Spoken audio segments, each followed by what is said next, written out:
అందరికీ నమస్కారం. ఇప్పుడే అందిన వార్త. తెలుగు కీలక నటుడు అనారోగ్యంతో కన్నుమూత. ఈ విషయాలన్నీ తెలుసుకునే ముందు వీడియోని పూర్తిగా చూడండి, అప్పుడే మీకు పూర్తిగా అర్థమవుతుంది. అదేవిధంగా చాలామంది సబ్స్క్రైబ్ చేసుకోకుండా వీడియోని చూస్తున్నారు, దయచేసి సబ్స్క్రైబ్ చేసుకోండి. సబ్స్క్రైబ్ చేసుకోవడం వల్ల నేను చేసే ప్రతి వీడియో అప్డేట్ మీకు ముందుగానే నోటిఫికేషన్ రూపంలో వస్తుంది. అదేవిధంగా లైక్ చేయడం మర్చిపోతున్నారు, దయచేసి లైక్ చేయండి. లైక్ చేయడం వల్ల ఇటువంటి ఇంపార్టెంట్ ఇన్ఫర్మేషన్ చాలామందికి రీచ్ చేసిన వాళ్ళు అవుతాం. ఇక లేట్ చేయకుండా వీడియోలోకి వెళ్ళిపోదాం.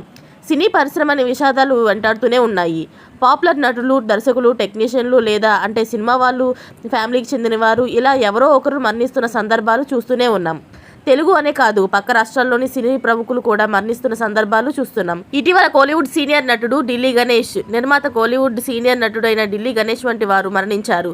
ఇంకా కొంతమంది నటులు ఆత్మహత్యలు చేసుకుని ప్రాణాలు విడిచి సందర్భాలు కూడా చూసాం. ఇప్పుడు మరో సీనియర్ నటుడు కన్నుమూసినట్లు తెలుస్తుంది. వివరాల్లోకి వెళ్తే, బెంగాలీ నటుడు, రచయిత అయినటువంటి మనోజ్ మిత్రా ఈ రోజు కన్నుమూశారు. ఆయన వయసు 86 సంవత్సరాలు. కొన్నాళ్ళుగా అనారోగ్యంతో బాధపడుతూ వస్తున్న ఆయన కోల్కతాలోని ఉన్న ఓ హాస్పిటల్లో అడ్మిట్ అయ్యారు. కొన్ని రోజులుగా చికిత్స పొందుతూ వస్తున్న ఆయన ఈ రోజు కన్నుమూశారు. ఉదయం 8:50 ఆయన కన్నుమూసినట్లు తెలుస్తుంది. మనోజ్ మిత్రా సోదరుడు ఆమిర్ మిత్రా ఈ విషయాన్ని అధికారికంగా ప్రకటించారు. ఆయన ఆత్మకు శాంతి కలగాలని అక్కడి నటులు, దర్శకులు, మనోజ్ స్నేహితులు కూడా కోరుకున్నారు. ఇలాంటి లేటెస్ట్ అప్డేట్స్ అన్ని మీరు ముందుగానే పొందాలి అనుకుంటే ఛానల్ని సబ్స్క్రైబ్ చేసుకోండి. అలాగే పక్కనే ఉన్న గంట సింబల్ని క్లిక్ చేయడం మర్చిపోకండి. Thanks for watching friends.